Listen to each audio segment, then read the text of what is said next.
Dissolution की class में आज आपका सबसे इम्पोर्टेंट टॉपिक, एग्जामिनेशन में ये आएगा ही आएगा, 100% आएगा और सबसे इम्पोर्टेंट टॉपिक मैं मानता हूँ इसको। और वो टॉपिक डिस्कस करेंगे आपके साथ, इस पर काफ़ी सारे क्वेश्चंस भी करवाएंगे और इनको करने में एटलीस्ट 2-3 क्लासेज लग सकते हैं। आइए स्टार्ट कीजिए। टॉपिक लिखिए सबसे पहले कौन सा है, लिखिए insolvency of a partner. Insolvency of a partner.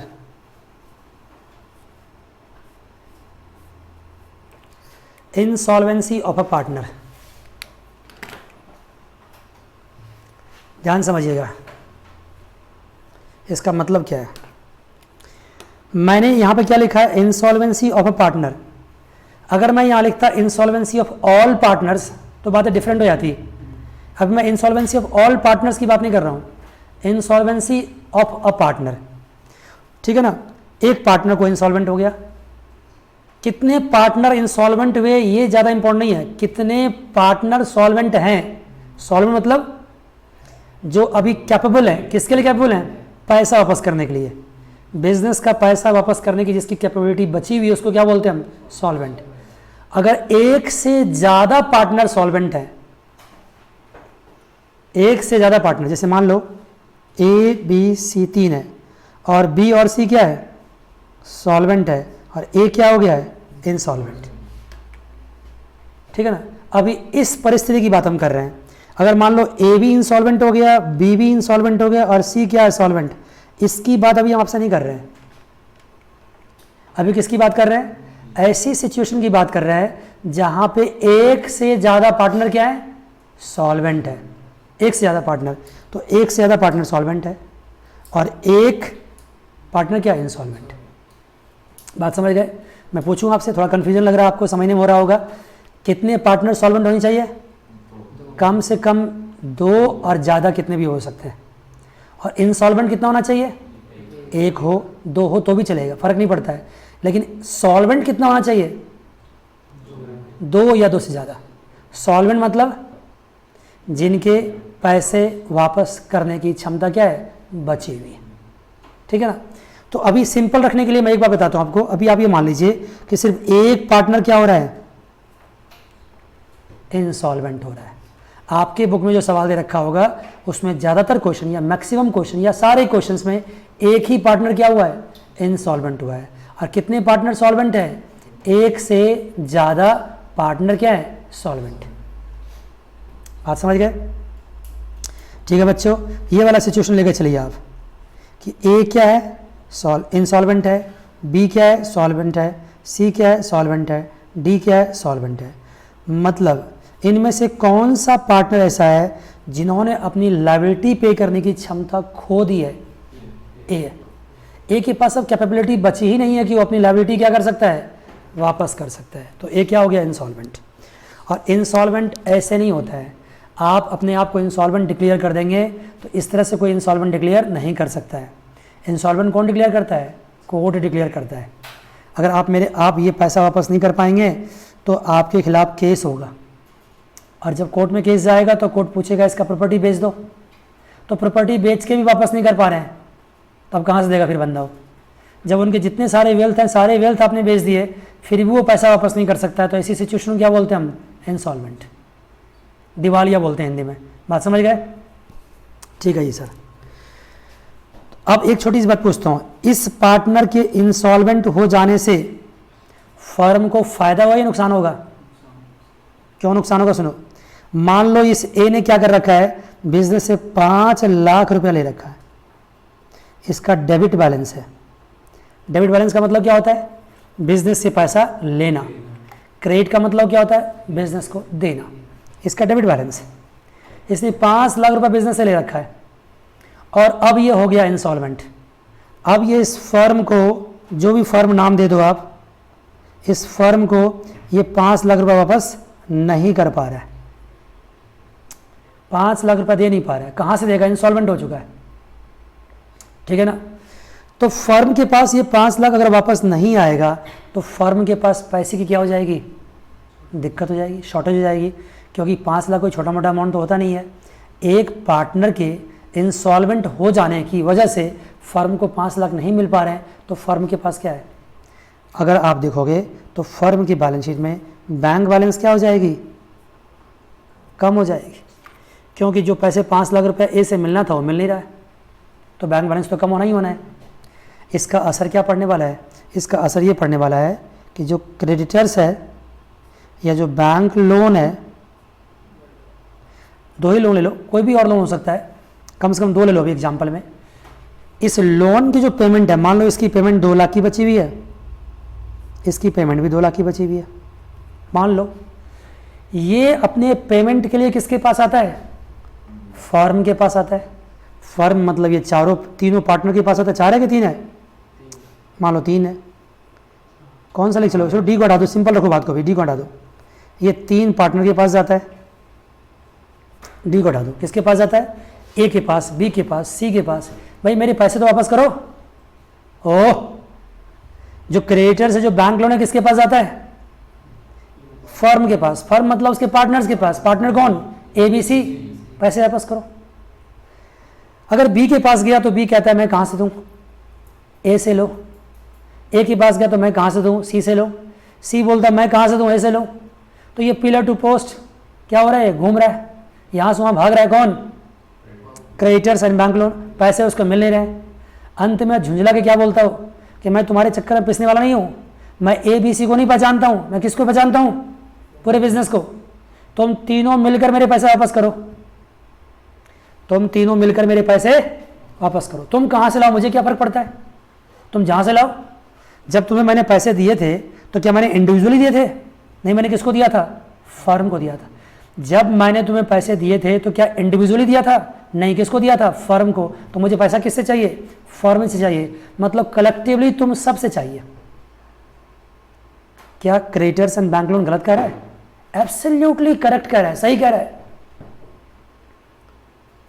B और सी कहता है कि क्या करो यार, आपकी बात तो बिल्कुल सही है, लेकिन ए ने धोखा दे दिया है। ए के पास 5 लाख पड़े थे, वो दे ही नहीं रहा, और अभी आज के आज 5 लाख दे दे तो आपके पैसे वापस कर दूं। तो क्रेडिटर्स एंड बैंक लोन कहता है इसमें मेरी क्या गलती है? मेरी क्या गलती है? अगर ए पैसा नहीं दे रहा है तो मेरी क्या गलती है? ए के पास जाता तो ए मुस्कुरा देता है, दांत दिखा देता है कि मैं क्या करूं, मैं तो इंसॉल्वेंट हो गया हूं, मैं दे ही कहां सकता हूं। बी सी कहता है कि ए इंसॉल्वेंट हुआ है तो इसमें मेरी क्या गलती है? अंत में creditors and bank loan B C को समझाता है कि भाई साहब, जब ए की पोजीशन काफ़ी अच्छी थी, जब ए काफ़ी शानदार तरीके से चल रहा था, जब ए इंसॉल्वेंट नहीं हुआ था, उस वक्त ए के साथ मिलकर के बिजनेस तो आप ही कर रहे थे ना।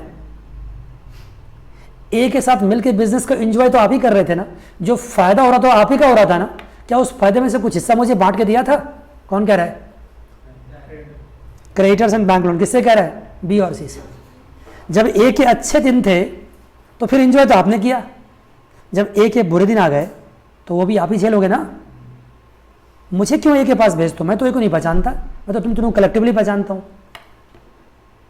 क्रेडिटर्स एंड बैंक लोन बिल्कुल सही कह रहा है, लेकिन इसके कान में तो जू तक नहीं रेंग रही है, ये सुनने को तैयार नहीं है।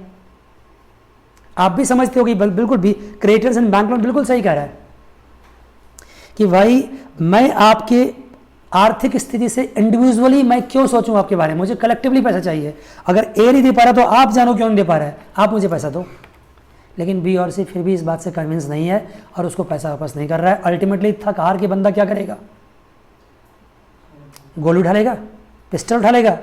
नहीं, ऐसा कभी नहीं करना चाहिए, ऐसा कभी नहीं सोचना चाहिए। इससे कोई समाधान नहीं होगा, आपका पैसे आपके नहीं मिलेंगे। तो गोली और पिस्टल उठाने का तरीका होता है क्या? कोर्ट चले जाओ, केस कर दो वहाँ पे। वो ऐसी मार होती है जो मार तो उससे भी ज़्यादा खतरनाक मार होती है। तो बंदा कहाँ चला गया? कोर्ट चला गया और केस कर दिया। किस पे? पूरे फर्म पे। जब पूरे फर्म पे केस कर दिया तो अब कोर्ट का डिसीजन आएगा। कोर्ट ने सारी बातें सुनी और कोर्ट ने डिसीजन दिया। बात समझ गए? और जब कोर्ट ने डिसीजन दिया तो उस डिसीजन का नाम हो गया गार्नर्स वर्सेस मरे रूल। लिखिए उस चीज़ को, गार्नर्स वर्सेस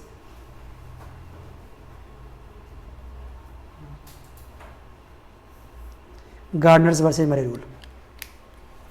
बहुत इंपॉर्टेंट है, बहुत इंपॉर्टेंट है, नाम से लग रहा होगा आपने 12th क्लास में तो सुना भी नहीं होगा इसके बारे में आप, Gardner's versus Murray rule.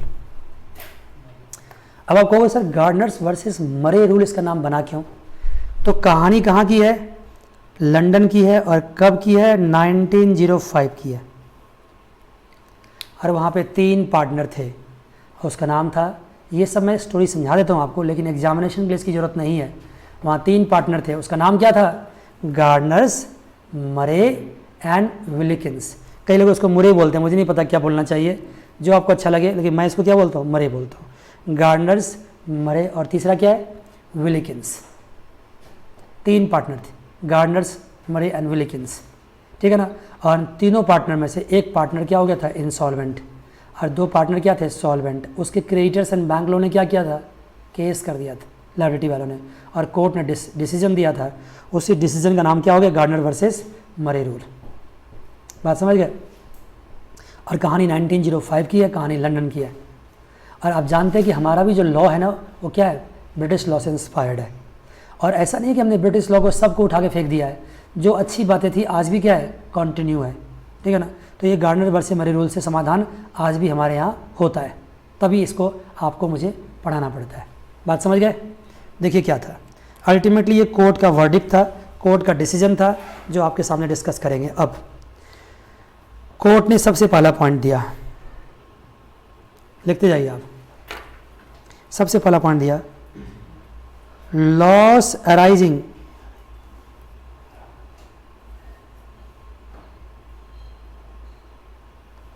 because of insolvency of a partner, loss arising because of insolvency of a partner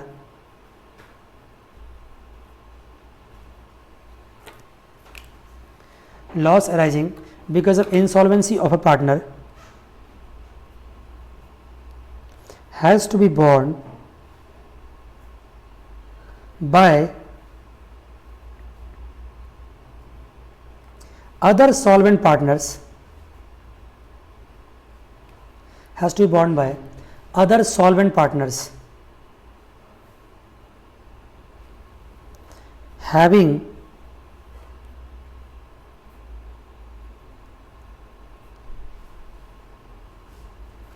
credit balance of their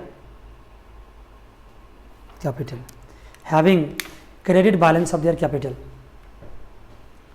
Loss arising because of insolvency of a partner has to be borne by other solvent partners having credit balance of their capital. इस sentence का मतलब पहले समझते हैं। इसने ये कहा है कि जो लॉस हुआ है, जैसे इसी एग्जांपल में लें, अगर ए के वजह से लॉस हुआ है, loss arising because of insolvency, तो इंसॉल्वेंट कौन हुआ यहाँ पे? ए। और इसके वजह से जो फर्म का लॉस हो रहा है, वो लॉस कौन बियर करेगा? Other solvent partners. लेकिन सॉल्वेंट पार्टनर में से वो पार्टनर बियर करेगा जिसका क्रेडिट बैलेंस होगा। पार्टनर का क्रेडिट बैलेंस कैपिटल का मतलब उसके बाय बैलेंस बीडी होना चाहिए कैपिटल अकाउंट में। बात समझ गए? अगर उसका डेबिट बैलेंस है तो वो सॉल्वेंट भी है तो भी वो बियर नहीं करेगा। ये मत समझ लेना कि किसी पार्टनर का डेबिट बैलेंस है इसका मतलब इंसॉल्वेंट हो गया। अरे भाई, किसी पार्टनर ने अगर बिजनेस से लोन लिया हुआ है तो क्या इसका मतलब होता है कि वो मतलब इंसॉल्वेंट ही हो गया? जरूरी नहीं है। लोन लेने का मतलब ये नहीं कि आप इंसॉल्वेंट हो गए, लोन वापस नहीं करने की क्षमता रह गई है तभी आप क्या कहलाते हैं? इंसॉल्वेंट। लोन लेने से कोई इंसॉल्वेंट नहीं हो जाता, ठीक है ना। तो आप देखो कि कोर्ट ने कहा कि अगर मान लीजिए, ध्यान देना, अगर मान लीजिए कोई 4 पार्टनर है, ध्यान दो मैं समझाता हूँ, देखना यहाँ पे इस सेंटेंस को पहले समझाता हूँ फिर इसके आगे बढ़ूँगा। अगर मान लीजिए 4 पार्टनर है और उसमें कौन कौन से है? ए और ए तो छोड़ो यहाँ पे, सॉरी, बी और सी यहाँ पे है, ए और डी यहाँ पे है। बी और सी यहाँ का मतलब क्या हुआ? इसके क्रेडिट बैलेंस है, इसके भी क्या क्रेडिट बैलेंस है, इसके क्या डेबिट है। ऑफ कोर्स ये इंसॉल्वेंट भी है, इसके डेबिट है लेकिन ये इंसॉल्वेंट नहीं है। इसके डेबिट तो है लेकिन ये इंसॉल्वेंट नहीं है। तो सॉल्वेंट कौन कौन से यहाँ पे है? सॉल्वेंट बी भी है, सी भी है और डी भी है। और इंसॉल्वेंट कौन है? लेकिन जो ए की वजह से लॉस होगा उस लॉस को कौन बियर करेगा, कौन बॉर्न करेगा? सिर्फ बी एंड सी। डी बच गया। क्यों बच गया? उसका डेबिट बैलेंस, जबकि वो सॉल्वेंट है लेकिन फिर भी वो नहीं देगा। क्यों नहीं देगा? उसकी डेबिट बैलेंस। और जानते हो ऐसी परिस्थिति कब आएगी? ओनली फ्लक्चुएटिंग कैपिटल में आएगी। क्यों सर? क्योंकि फिक्स्ड कैपिटल सिस्टम में तो किसी पार्टनर का डेबिट बैलेंस होता ही नहीं है। क्या बात है? ऐसी परिस्थिति कब आएगी? फ्लक्चुएटिंग में, क्योंकि वहाँ कैपिटल डेबिट एंड क्रेडिट दोनों हो सकते हैं। लेकिन फिक्स्ड कैपिटल सिस्टम की बात करो तो वहाँ पे कैपिटल कौन क्या होते हैं? सिर्फ क्रेडिट बैलेंस ही होते हैं। तो वहाँ ऐसी परिस्थिति नहीं आएगी। लेकिन सारी बातों को अगर एकदम से समझाने की कोशिश करेंगे तो आप समझ नहीं पाएंगे। अब इतना सा समझ लीजिए अभी और आगे बढ़ते हैं। क्या सर? कि ये ए का जो लॉस होगा वो कौन बियर करेगा? बी और सी। डी बियर नहीं करेगा क्योंकि डी का कौन सा बैलेंस है? Debit balance. समझ गए? सेकेंड पॉइंट पाइए।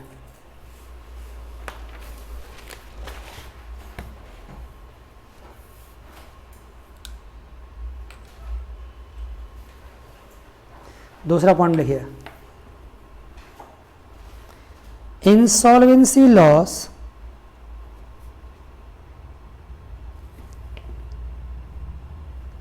will be debited to partner, debited to partner DR पूरा लिख दो, मैं छोड़ो कुछ नहीं होता।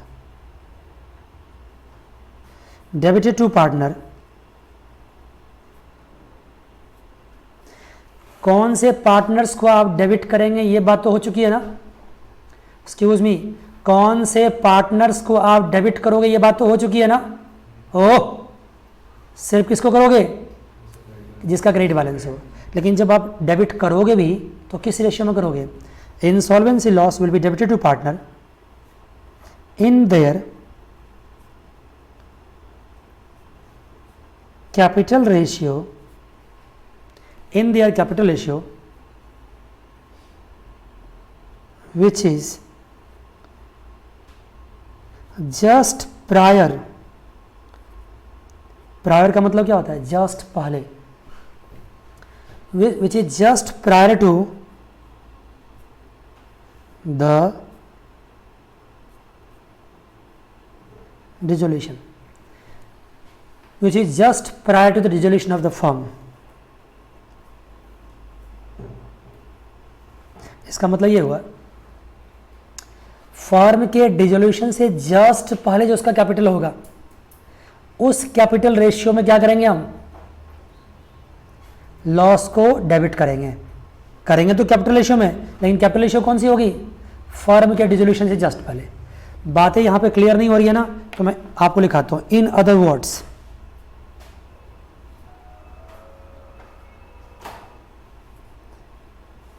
capital ratio will not include, capital ratio will not include, क्या इंक्लूड नहीं करेगा? Capital ratio will not include any assets or liabilities taken over by partners during the course of dissolution, any assets or liabilities taken over by partner during the course of dissolution। बात समझ गए? and it will also not include,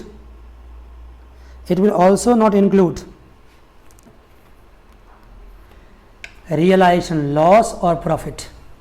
it will also not include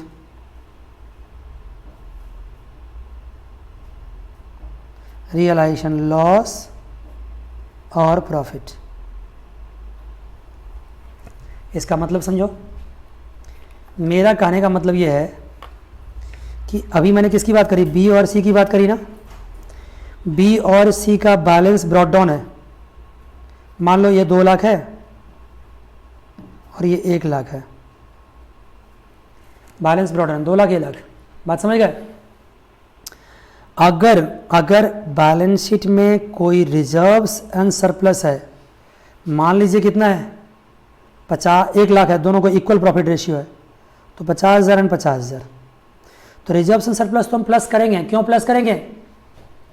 क्योंकि reserves and surplus तो पुरानी item है ना, उसका dissolution से कोई मतलब नहीं है। मैं ये नहीं कह सकता हूं कि रिजर्व्स एंड सरप्लस जो है सो अभी डिजोल्यूशन के प्रोसेस में अराइज हुआ है। रिजर्व्स एंड सरप्लस तो पुरानी है, ओल्ड है, तो वो तो पार्टनर्स में बांट देंगे। कोई लॉस अगर है, लॉस मतलब कौन सी loss? Profit and loss account की डेबिट बैलेंस है। प्रॉफिट एंड लॉस अकाउंट की क्या है? Debit balance. प्रॉफिट होगा तो सरप्लस में आ गया, प्रॉफिट होगा तो सरप्लस में आ गया, लॉस होगा तो लॉस भी क्या करेंगे? माइनस। ये तो ऑप्शनल है ना, माइनस करेंगे, ये भी माइनस करेंगे, क्योंकि लॉस भी क्या पुरानी है। कोई मिसलिनियस एक्सपेंडिचर है तो वो भी माइनस करेंगे, कोई मिसलिनियस एक्सपेंडिचर तो वो भी माइनस करेंगे। एक्सक्यूज मी, जो चीज़ पहले से बैलेंस शीट में दे रखा है, reserve, surplus, loss, miscellaneous expenditure, सब माइनस करेंगे। लेकिन अगर कोई एसेट टेक ओवर हुआ है, होना चाहिए था उसको माइनस। एसेट टेकन ओवर से कैपिटल क्या होती है? कम होती है, होना चाहिए माइनस। अब माइनस होगा भी, लेकिन कैपिटल रेशियो निकालने के लिए नहीं लेंगे भाई। बैलेंस शीट में तो लेंगे और सब पर्पस के लिए लेंगे, लेकिन कैपिटल रेशियो निकालने के लिए नहीं लेंगे, ये भी नहीं लेंगे। लायबिलिटीज टेकन ओवर होना चाहिए यहां पे क्या? प्लस, लेकिन नहीं लेंगे। रियलाइजेशन प्रॉफिट होना क्या चाहिए? यहां पे, यहां क्या होना चाहिए था? प्लस, लेकिन नहीं लेंगे। मैं आपको पार्टनर्स कैपिटल अकाउंट की बात नहीं कर रहा हूं। पार्टनर्स कैपिटल अकाउंट में तो वही करेंगे जो करते आए हैं। मैं किसकी बात कर रहा हूं? मैं रेशियो की बात कर रहा हूं। रेशियो निकालने के लिए इसको नहीं लेंगे, क्योंकि ये सब चीज़ किससे रिलेटेड हो गया? ये सब जस्ट अभी डिजोल्यूशन के प्रोसेस से रिलेटेड है। तो डिजोल्यूशन के प्रोसेस से रिलेटेड कोई भी आइटम लेने से मैंने क्या किया था? मना कर दिया था आपको। बात समझ गए? इसके बाद जो बैलेंस आ जाएगी, जैसे कितना बैलेंस आ गया यहाँ पे? 2,50,000, और यहाँ कितना बैलेंस आ गया? अब जो ये 25/15 है, या ये 5:3 है, ये कौन सा रेशियो हो गया? ये हो गया आपका कैपिटल रेशियो। और ये कैपिटल रेशियो मैंने क्यों निकाला है? ये कैपिटल रेशियो निकाला मैंने किस लिए? सिर्फ इंसॉल्वेंसी के लॉस को बांटने के लिए, इंसॉल्वेंसी के लॉस को बांटने के लिए। अब पूरे सेंटेंस को पढ़ोगे तो समझ में आएगा। देखो ना, insolvency loss will be debited to partners in their capital ratio which is just prior to the dissolution of firm. In other words, capital ratio will not include any assets and liabilities taken over by partners during the course of dissolution, and it will also not include realization loss or profit. बात समझ गए? अब इससे ज़्यादा क्या कर सकता हूँ? देखो, कैपिटल रेशियो निकालेंगे तो इसको इंक्लूड करेंगे, इसको इंक्लूड नहीं करेंगे, बात हो चुकी है। लेकिन ऐसा कब करेंगे? जब फ्लक्चुएटिंग कैपिटल सिस्टम होगा। ऐसा कब करेंगे? जब फ्लक्चुएटिंग कैपिटल सिस्टम होगा। क्योंकि फ्लक्चुएटिंग कैपिटल सिस्टम में क्या होता है? हर चीज़ कैपिटल में ही क्या होता है? प्लस या माइनस होता है। फ्लक्चुएटिंग कैपिटल सिस्टम में हर चीज़ कैपिटल में क्या होता है? प्लस या माइनस। लेकिन अगर फिक्स्ड कैपिटल सिस्टम होता है तो कैपिटल में हम हर चीज़ प्लस माइनस नहीं करते हैं। कहाँ करते हैं? करेंट अकाउंट में करते हैं। तो जो मैंने बताई आपको, इसका आप क्या करना है? ए पॉइंट मानना है इसको। ये दूसरा का ए पॉइंट, ये कौन सा केस है? इन case of fluctuating capital system, A point मान लेना। इन case of fluctuating capital system, fluctuating capital system में कैपिटल रेशियो कैसे निकालेंगे, ये बात हो चुकी है। तो अब लगे हाथ में क्या समझा दूं आपको कि फिक्स्ड कैपिटल सिस्टम में क्या करेंगे। यहां तक क्लियर है?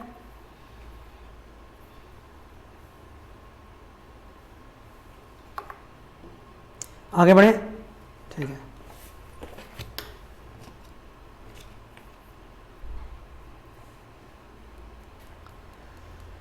अगर फिक्स्ड कैपिटल सिस्टम की बात करोगे, बी पॉइंट लिखिए, दूसरा का बी पॉइंट, तो उस केस में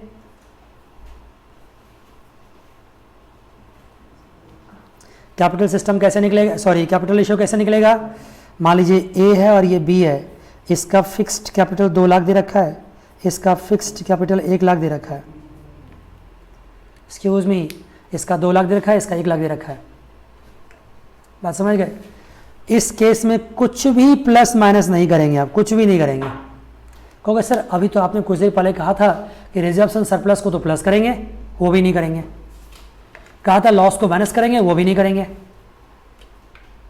रियलाइजेशन की एक्सपेंस, रियलाइजेशन की तो बातों को छोड़ ही दो, जो बैलेंस शीट में दे रखे रिजर्वेशन सरप्लस है वो भी प्लस नहीं करेंगे, जो लॉसेज है वो भी माइनस नहीं करेंगे, मिसलेनियस एक्सपेंडिचर भी माइनस नहीं करेंगे, क्योंकि उन सब को इनकॉर्पोरेट करने के लिए अलग अकाउंट होता है, उसका नाम क्या है, करंट अकाउंट होता है।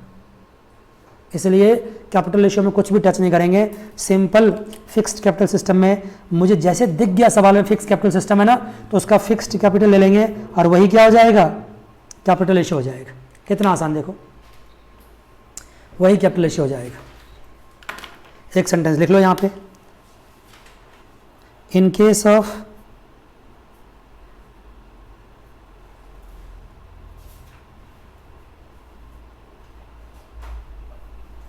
fixed capital system, in case of fixed capital system,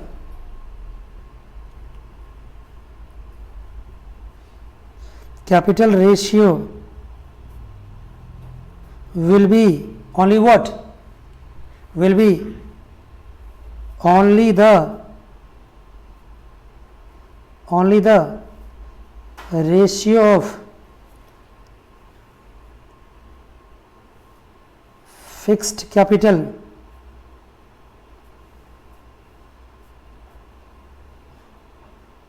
of a partner, only the fixed capital of a partner.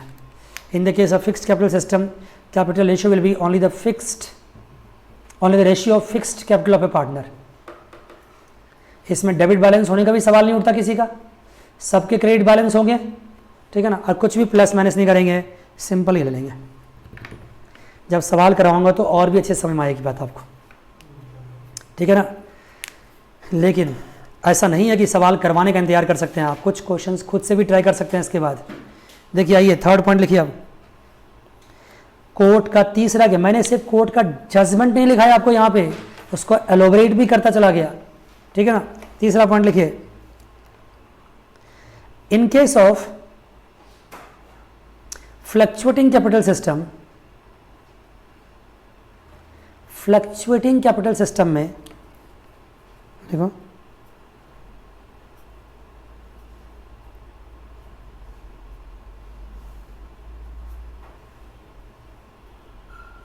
in case of fluctuating capital system,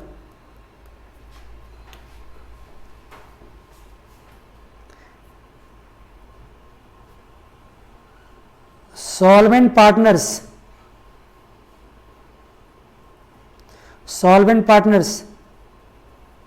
have to bring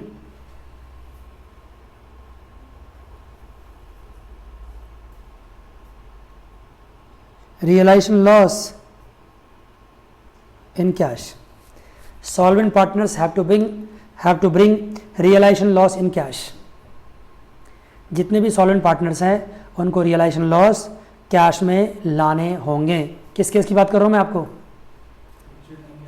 in case of fluctuating capital system. देखिए क्यों, एक बार समझ लो, मैं छोटी सी बात से समझाता हूं आपको। देखिए मान लीजिए ये रियलाइजेशन अकाउंट है और यहाँ पे लास्टली आपको क्या हुआ, लॉस हुआ है। लॉस किसको किसको बांट दिया आपने, by A, by B, by C and by what, D.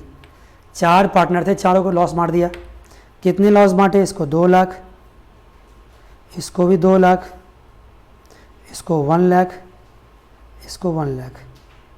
Loss किस रेशियो में बढ़ते हैं, प्रॉफिट रेशियो में। ये लॉस अल्टीमेटली कहाँ चला जाएगा, पार्टनर्स कैपिटल अकाउंट में जाएगा ना। लॉस अल्टीमेटली कहाँ जाएगा, पार्टनर्स कैपिटल अकाउंट में। कितने पार्टनर्स हैं, 4 हैं,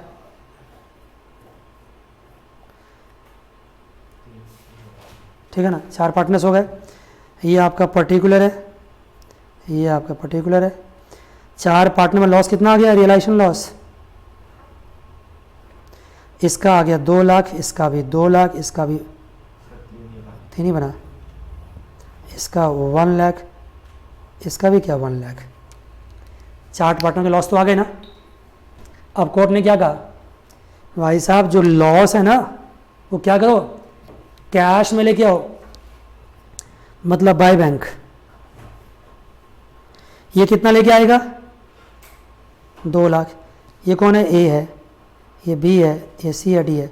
सॉरी, ए क्या हुआ था, इंसॉल्वेंट, तो ए तो कुछ लेके आएगा नहीं। ए को मैं इंसॉल्वेंट मान के चला ना, तो ए तो कुछ लेके नहीं आएगा, तो बी क्या लेके आएगा, 2 लाख। सी क्या लेके आएगा, 1 लाख, और डी क्या लेके आएगा, 1 लाख। अभी आप कहोगे सर कुछ देर पहले आपने सिखाया था कि जो पार्टनर डेबिट है, जो पार्टनर सॉल्वेंट तो है लेकिन उसकी बैलेंस कौन सी है, डेबिट है, वो लॉस बियर नहीं करेगा। तो मैं कहता हूं अभी भी मैं यही सिखा रहा हूं आपको। जैसे यहां पे क्या है, डी क्या है, तो डी तो लॉस बियर नहीं करेगा, डी लॉस बियर नहीं करेगा। लॉस कौन बियर करेगा, सिर्फ A and B, B and C, sorry B and C, loss bear B and C करेगा सिर्फ। ए क्या हो गया, इंसॉल्वेंट हो गया। लेकिन मैंने ऐसा कब कहा था कि जब रियलाइजेशन लॉस को लाने की बात आएगी तो सी डी लेके नहीं आएगा, ये भी लेके आएगा, क्योंकि रियलाइजेशन लॉस हर वो पार्टनर कैश में लेके आएगा जो पार्टनर क्या है, सॉल्वेंट। डी अगर कोर्ट से कहता है कि सर जी आपने मुझे इंसॉल्वेंसी लॉस के रेस्पॉन्सिबिलिटी से मुक्त कर दिया है, इंसॉल्वेंसी लॉस मुझे नहीं लाना है, तो मुझे इस रेस्पॉन्सिबिलिटी से क्या कर दो, फ्री कर दो। कोर्ट कहेगी नहीं, इस रेस्पॉन्सिबिलिटी से फ्री नहीं कर सकते। क्यों नहीं कर सकते, क्योंकि आप क्या है, सॉल्वेंट है, आपकी पे करने की क्षमता है, तो आप क्या कीजिए, कैश में पे कीजिए।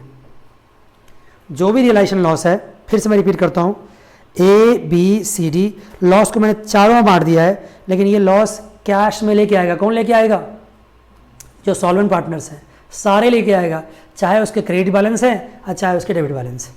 ये देखो ये लेके आ गया, लेकिन ए क्यों नहीं लेके आया, इतनी क्षमता होती तो इंसॉल्वेंट क्यों होता, ए लेके नहीं आएगा। बात समझ गए। यही बात मैंने लिखा है आपको, in case of fluctuating capital system solvent partners have to bring realisation in cash. अब आप पूछोगे सर ऐसा क्यों कहा कोर्ट ने, तो कोर्ट का ऐसा कहने के पीछे मकसद था, मकसद ये था, कोर्ट ने सिर्फ ये बातें किस केस में कही है, फ्लक्चुएटिंग में। ऐसा क्यों कही है कि अगर यहाँ पे 2 लाख है और यहाँ पे भी 2 लाख है, तो देखो डेबिट एंड क्रेडिट आपस में क्या हो गया है, कैंसिल हो गया। ये डेबिट और ये क्रेडिट आपस में क्या हो गया, कैंसिल। ऐसा मानो कि रियलाइजेशन लॉस का कोई असर अब इस अकाउंट पे पड़ा ही नहीं, कोई असर नहीं पड़ा, क्योंकि जितनी डेबिट थी उतनी क्या हो गई है, क्रेडिट, जितनी डेबिट थी उतनी क्या हो गई है, क्रेडिट, जितनी डेबिट उतनी क्रेडिट। रियलाइजेशन लॉस के असर को, इफेक्ट को खत्म करने के लिए ऐसा किया गया है।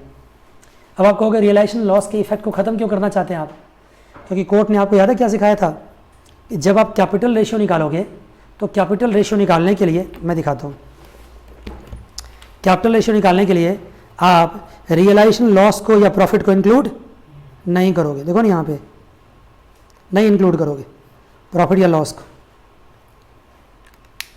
लेकिन गलती से अगर इंक्लूड भी हो गया तो बाद में क्या होगा, माइनस भी हो जाएगा ना, क्योंकि डेबिट साइड में क्या है तो क्रेडिट साइड में क्या हो गया हो, आ गया हो, तो उसका इफेक्ट आपस में क्या हो जाएगा, नलीफाई हो जाएगा। बात समझ गए। तो अगर मान लो गलती से कभी आपने उसको इंक्लूड भी कर लिया, ठीक है ना, डेबिट साइड में मैं एग्जांपल देता हूँ। देखो जैसे मान लो आप कैपिटल रेशियो निकालते वक्त, ध्यान देना, कैपिटल रेशियो निकालते वक्त आपने क्या किया, इन सब को प्लस कर दिया और इन सब को भी प्लस किया और माइनस कर दिया। तो जब आपने इधर प्लस किया होगा तो 2 लाख क्या हो गया होगा, प्लस, और जब इधर प्लस किया 2 लाख क्या हो गया, प्लस, लेकिन ये क्रेडिट और डेबिट आपस में क्या हो गया, कैंसिल। तो 2 लाख का इफेक्ट अपने आप क्या हो गया होगा, निल हो गया होगा, ऊपर भी आ गया होगा नीचे भी आ गया होगा। तो कोर्ट का मकसद ये था कि इस रियलाइजेशन लॉस की इफेक्ट को क्या किया जाए, खत्म किया जाए। और कोर्ट ने ऐसा किस केस में किया, सिर्फ फ्लक्चुएटिंग में किया, फिक्स में क्यों नहीं किया, क्योंकि कोर्ट को पता है कि फिक्स कैपिटल सिस्टम में लोग रियलाइजेशन लॉस को कहाँ ट्रांसफ़र करते हैं, करंट अकाउंट में, वहाँ तो कैपिटल में ट्रांसफ़र ही नहीं करते। और रेशियो किसका निकालना होता है, कैपिटल का निकालना होता है। तो कैपिटल रेशियो निकालने के लिए कोई दिक्कत नहीं आएगी क्योंकि रियलाइजेशन लॉस वहाँ पे ट्रांसफ़र नहीं हुआ है। ठीक है ना। एक बार फिर कोशिश करता हूँ मैं 2 मिनट में समझाने का। कोर्ट का ऐसा करने के पीछे का मकसद क्या था। कोर्ट ने ये सोचा कि अगर बंदा रियलाइजेशन लॉस को डेबिट में लिखेगा और गलती से इसको यहाँ प्लस कर देगा तो रियलाइजेशन लॉस क्या हो गया, इनकॉर्पोरेट हो गया, इंक्लूड हो गया किसमें, कैपिटल रेशियो निकालने के लिए। जबकि कोर्ट ने मना कर रखा है तो कोर्ट ने क्या कहा, पैसा लेके आ जाओ, तो वो क्रेडिट में भी आ जाएगा, तो अपने आप इफेक्ट क्या होगा उसका, मिल हो जाएगा। जबकि मेरी बात पूछो आप तो मैं 100% कोर्ट की बात से यहाँ पे सहमत नहीं हूँ। हालांकि कोर्ट के खिलाफ बोलना नहीं चाहिए कभी भी। क्यों नहीं सहमत हूँ, क्योंकि ऐसा तो कर सकते थे, कोई दिक्कत नहीं है। जब हम कैलकुलेशन करते तो बाय बैंक यहाँ नहीं भी होता मेरे पास तो भी हम क्या करते, इसको एक्सक्लूड कर सकते थे। कोर्ट ने जो इसके इफेक्ट को नलीफाई करने के लिए पहले यहाँ क्या लिखा, टू रियलाइजेशन लॉस, अब फिर लिखा क्या यहाँ पे बाय बैंक, इसका इफेक्ट खत्म हो गया। तो हम कैलकुलेशन करते वक्त क्या ध्यान रखते, हम ये प्लस करते, इसको छोड़ दो, और इसको माइनस करते वक्त ये माइनस नहीं करते हम। इतनी जानकारी तो हमको मिली गई है कि रियलाइजेशन लॉस को माइनस नहीं करना है कैपिटल रेशियो निकालने के लिए। लेकिन फिर भी कोर्ट के डिसीजन पे आप बहस तो कर सकते हैं, आर्ग्यूमेंट तो कर सकते हैं, अच्छा क्या होता बुरा क्या होता ये तो कर सकते हैं, लेकिन माननी क्या पड़ती है अल्टीमेटली, जो कोर्ट ने कहा है माननी वही पड़ती है। तो आपको माननी पड़ेगी। फ्लक्चुएटिंग कैपिटल सिस्टम होगा तो जितना रियलाइजेशन लॉस होगा उतना क्या करेंगे आप, बाय बैंक करें। समझ में आया तो अच्छी बात, नहीं तो कोई फर्क नहीं पड़ता है। जितना रियलाइजेशन लॉस है क्या कर दोगे, बाय बैंक, जितना रियलाइजेशन लॉस है क्या कर दोगे, बाय बैंक। इसका दूसरा आर्ग्यूमेंट ये भी होता है, कोर्ट ये भी कह सकती थी सारे सॉल्वेंट पार्टनर्स को कि भाई साहब जो रियलाइजेशन लॉस है वो कैश में ला करके दो। क्यों कैश में ला कर दो, क्योंकि बिजनेस किस फेज से गुजर रहा है, कैश क्रंच के फेज से गुजर रहा है, कैश की डेफिसिट है, कैश की प्रॉब्लम है। तो जितना भी रियलाइजेशन लॉस है उसको अपने कैपिटल से मत एडजस्ट करो, बल्कि क्या करो, कैश में ला करके दो। बात समझ गए। जैसे मान लो कि तुम्हें मुझसे कुछ पैसा लेना है तो तुम मुझे क्या कहोगे कि सर जी आप मुझसे लेना चाहते हो, क्यों लेते हो, मेरा पुराना हिसाब में से काट लो।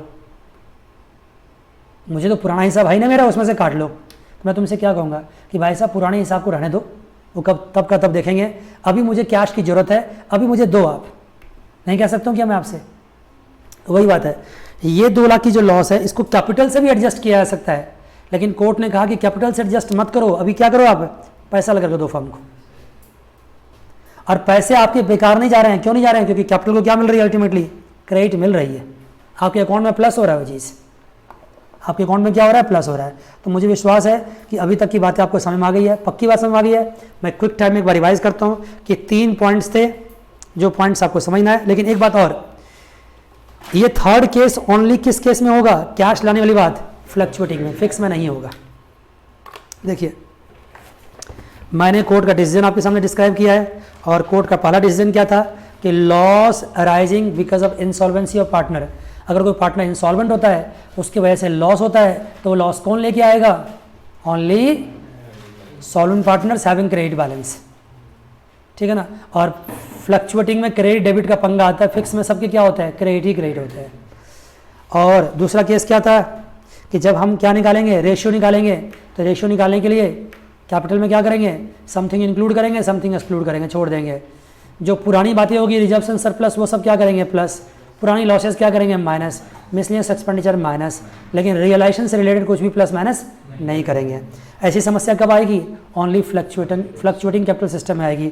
फिक्स में तो वैसे भी कुछ प्लस माइनस हम नहीं करते हैं। और लास्ट मैंने बताया था कि जो आपका लॉस हुआ, रियलाइजेशन लॉस, वो क्या करना पड़ेगा आपको, कैश में लेके आना पड़ेगा। ठीक है ना। इतनी बातों का रिवाइज कर लेंगे तो सवाल बन जाएगा। लेकिन एक बात और, ये मत समझना कि जितनी बातें मैंने कही है ये बहुत मुश्किल है, नहीं है मुश्किल। क्योंकि जब भी आप डिसोल्यूशन के सवाल करेंगे 3 अकाउंट बनेगा, कौन कौन सा, रियलाइजेशन अकाउंट। रियलाइजेशन अकाउंट बनाने के लिए इसका कोई ज़रूरत नहीं है, रियलाइजेशन अकाउंट को अफेक्ट करता ही नहीं है। इसकी कहानी की शुरुआत कब होती है, जब रियलाइजेशन अकाउंट बन जाता है उसके बाद होती है। फिर लास्ट में क्या बनता है, बैंक अकाउंट। बैंक अकाउंट को भी फर्क नहीं पड़ेगा इससे, फ़र्क किसको पड़ेगा, सिर्फ कैपिटल अकाउंट को। क्योंकि लॉस जो होगा वो कैपिटल से पता चलेगा उसको बांटेंगे भी तो किस रेशियो में बांटेंगे, कैपिटल रेशियो में बांटेंगे। थोड़ी बहुत एडजस्टमेंट आपको करना सिखा देंगे तो समझ लो कि आप पुराना जो कॉन्सेप्ट सीख के आए हो उसी कॉन्सेप्ट में एक दो बातें और जोड़ेंगे और आपका बन जाएगा। और एग्जामिनेशन में तो ये एग्जाम में आना ही आना है। रेगुलर की कोर्सेज में 11 मार्क्स के आते हैं और कॉरेस्पॉन्डेंस में 15 मार्क्स के आते हैं, आने ही आने हैं, नहीं आने का सवाल ही नहीं उठता है।